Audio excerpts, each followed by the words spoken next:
اے دنیا کے اندر زندگی بسر کرنے والے لوگوں، اللہ تبارک و تعالیٰ تمہاری اوپر اس قانون کو نافذ کرتا ہے۔ اللہ تبارک و تعالیٰ تمہیں ایک اصول کو دے رہا ہے، ان اللہ یأمرکم ان تؤدوا الامانات الی اہلہا۔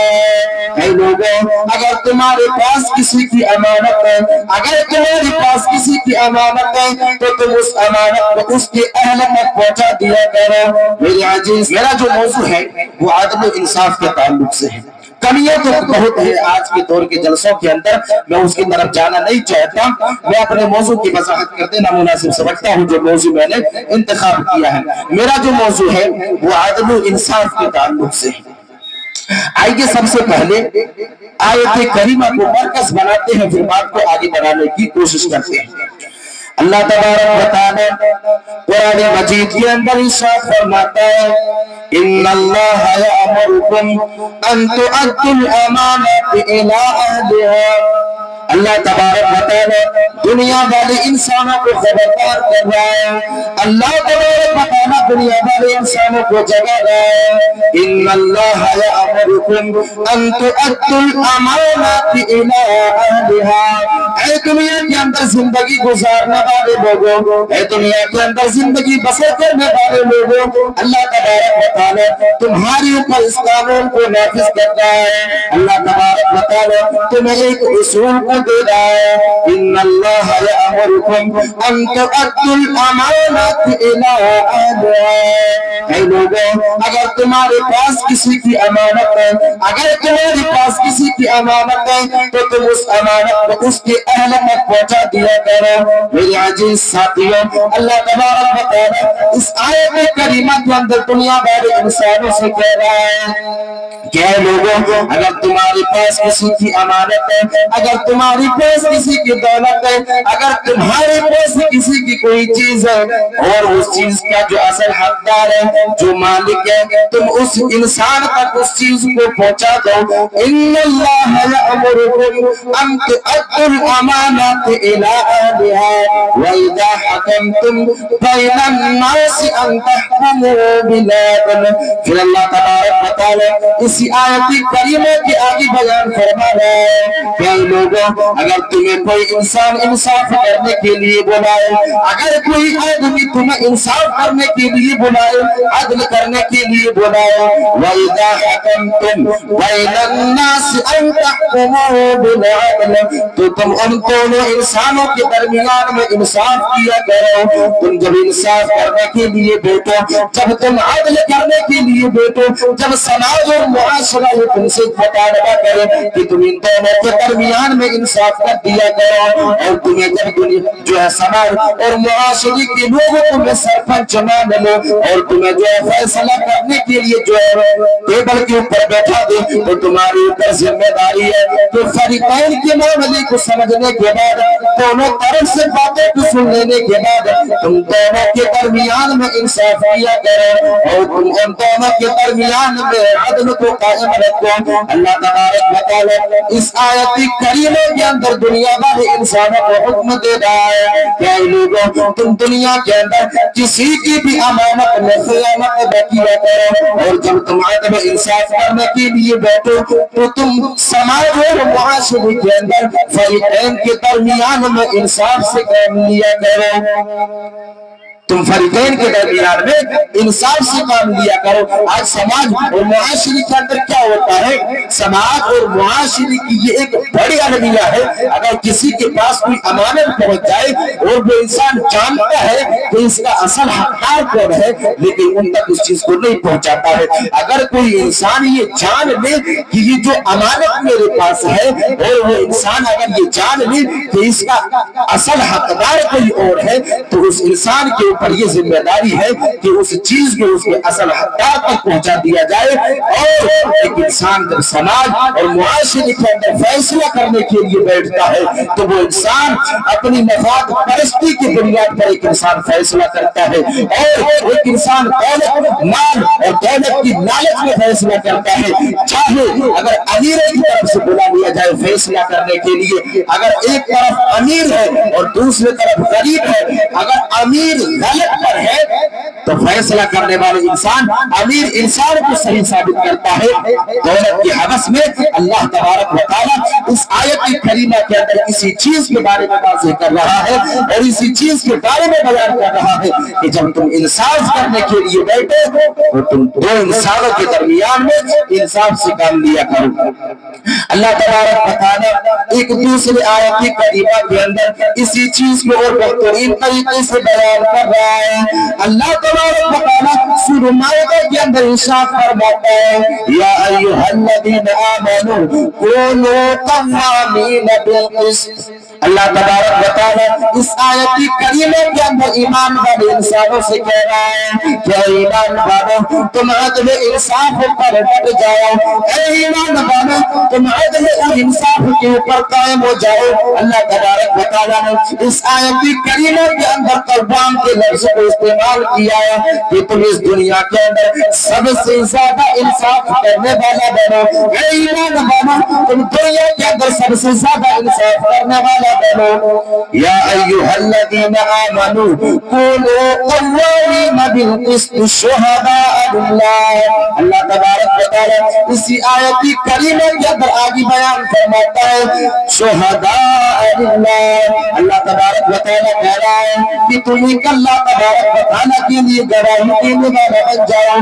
تم اللہ تبارک و تعالیٰ کے لیے گواہی دینے والا بن جاؤ. تم سماج اور معاشرے کے اندر سب سے زیادہ انصاف کرنے والا بنو اور انصاف کے ساتھ ساتھ تم جو ہے حق کی گواہی اللہ تبارک و تعالیٰ کے لیے دینے والا بن جاؤ. چاہے اس حق کی گواہی دینے میں تمہارے اپنے نفس کا خسارہ کیوں نہ ہو جائے، چاہے وہ فیصلہ تمہارے جسم کے خلاف ہی کیوں نہ ہو، چاہے وہ فیصلہ تمہارے نفس کے خلاف ہی کیوں نہ ہو. اللہ تبارک و تعالیٰ اسی آیت کریمہ کے آگے بیان فرما رہے ہیں یا ایھا الذین آمنوا کونوا قوامین بالقسط شہداء للہ ولو علی انفسکم او الوالدین والاقربین. اللہ تبارک و تعالیٰ بڑے بہترین طریقے سے قرآن مجید کے اندر انصاف کرنے کی کیٹیگری کو بیان کر رہا ہے کہ اے لوگوں جب تم انصاف کرنے کے لیے بیٹھو، جب تم جو ہے گواہی دینے کے لیے جایا کرو تو تم یہ سوچ لو کہ ہم اللہ تبارک و تعالیٰ کے لیے گواہی دے رہے ہیں، تم یہ سوچ لو کہ ہم اللہ تبارک و تعالیٰ کے لیے انصاف کرنے والے بنے ہیں، ہم اللہ تبارک و تعالیٰ کے لیے انصاف کر رہے ہیں.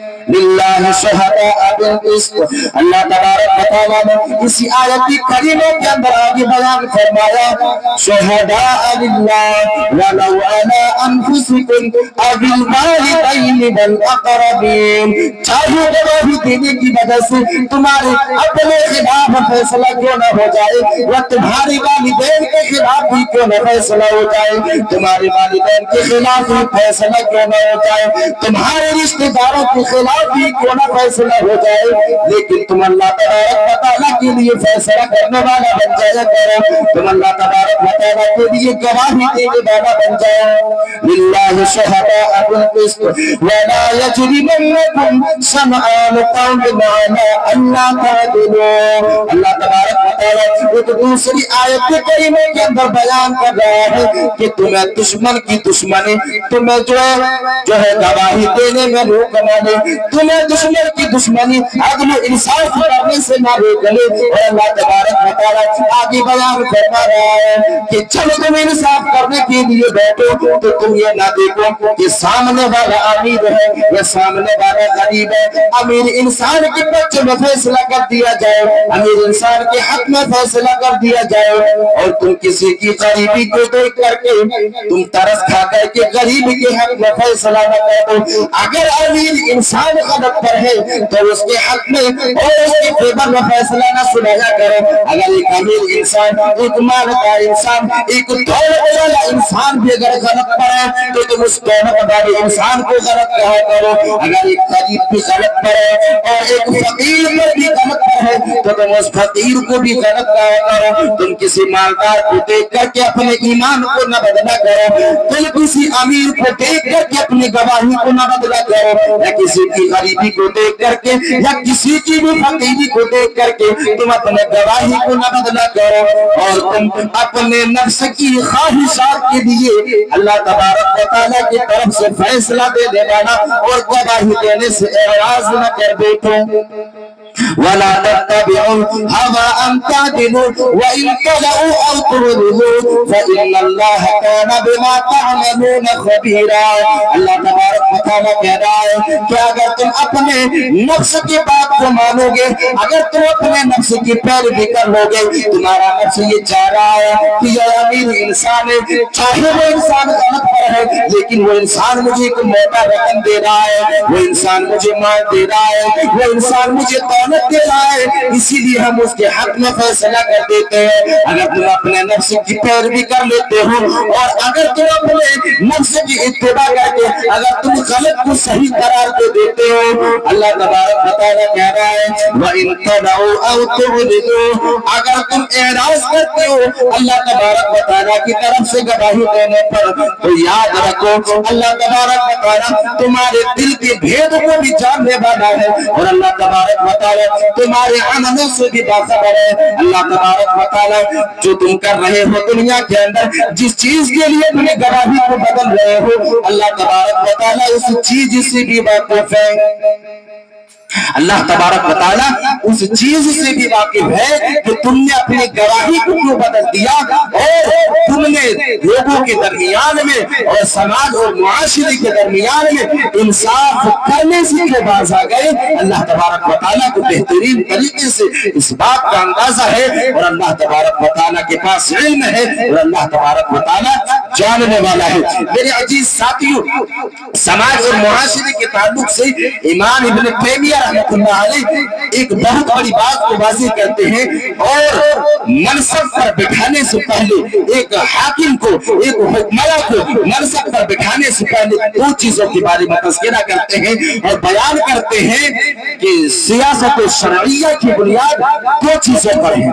سیاست شرعیہ کی بنیاد دو چیزوں پر ہے، اگر یہ دو چیز اس انسان کے اندر موجود ہے تو وہ انسان کسی منصب کے اوپر بیٹھنے کے لائق ہے۔ اگر وہ انسان کے اندر یہ دو چیزیں پائی جاتی ہیں پھر وہ انسان کسی عہدے کے اوپر بیٹھنے کے قابل ہے۔ اور پہلی چیز ہے جب ایک انسان کسی کو حکمراں تسلیم کرے، جب ایک انسان کسی کو عدل کی کرسی پر بیٹھائے تو سب سے پہلے ایک انسان کو یہ سوچنا چاہیے اور سب سے پہلے ایک انسان کو اس کے اوپر غور و فکر کرنی چاہیے کہ ہم جس انسان کو منصب دے رہے ہیں، ہم جس انسان کو عہدے کے اوپر بٹھا رہے ہیں، کیا یہ انسان اس عہدے کا حقدار ہے یا نہیں، یا انسان اس منصب کا حقدار ہے یا نہیں۔ اگر وہ انسان اس عہدے کا حقدار ہے تب تو اسے اس عہدے کے اوپر بٹھایا جا سکتا ہے، اور اگر وہ انسان اس عہدے کا اہل نہیں ہے تو اس عہدے کے اوپر وہ بیٹھنے کے قابل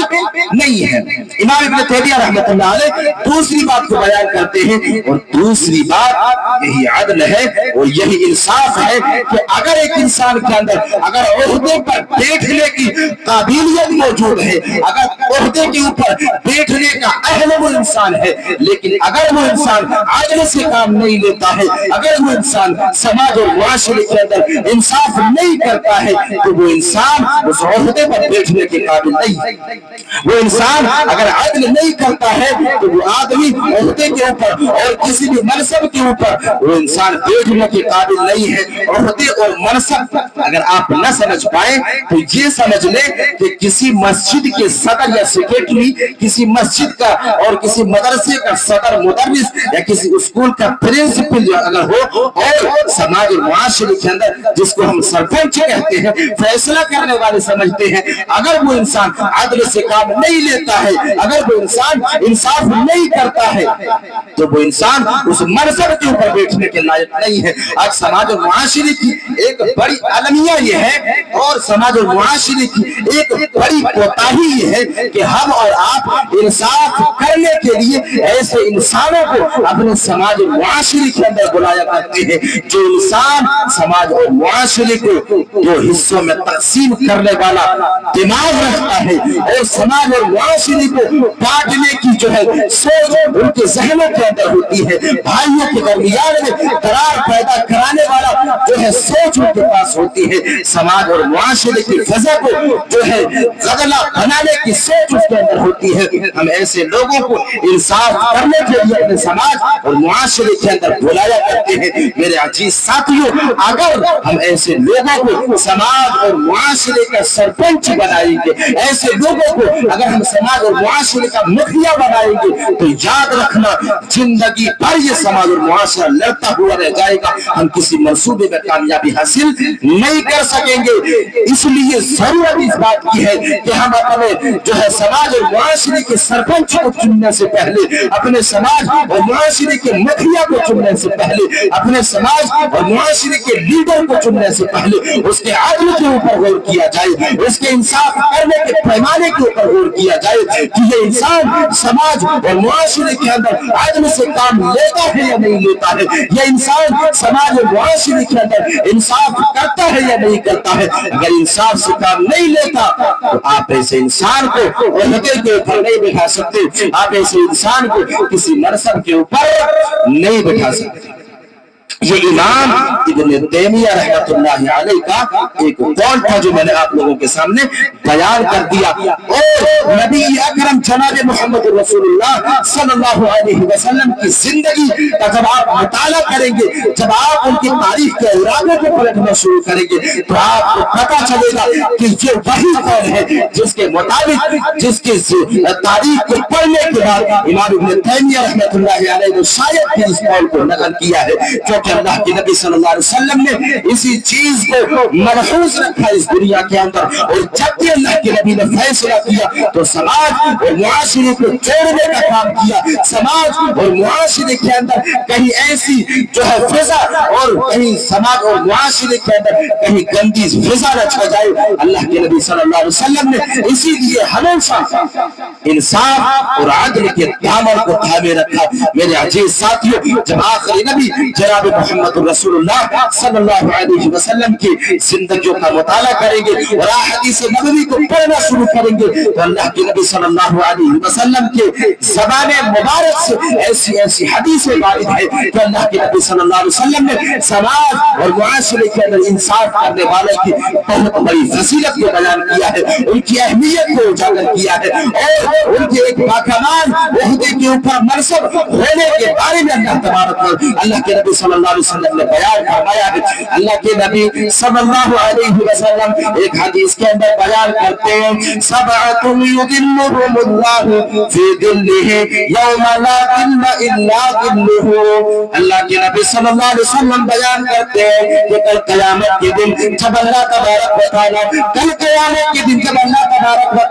عدل کی کرسی پر بیٹھے گا، جب اللہ تبارک و تعالیٰ انصاف کرنے کے لیے بیٹھے گا، جب اللہ تبارک و تعالیٰ لوگوں کے اعمال کا حساب کرنے کے لیے بیٹھے گا، اللہ کے نبی کہتے ہیں کہ اس وقت سورج ایک میل کے فاصلے پر ہوگا۔ اللہ کے نبی صلی اللہ علیہ وسلم بیان کرتے ہیں کہ اس وقت سایہ حاصل کرنے کے لیے کوئی جو چھاؤں موجود نہیں ہوگا، دھوپ اتنی تیز ہوگی کہ ایک انسان اس میدان محشر کے اندر جو ایک چھائے کے تاراس میں گھوما کرے گا، عرش الہی کے نیچے ایک چھایا ہوگا،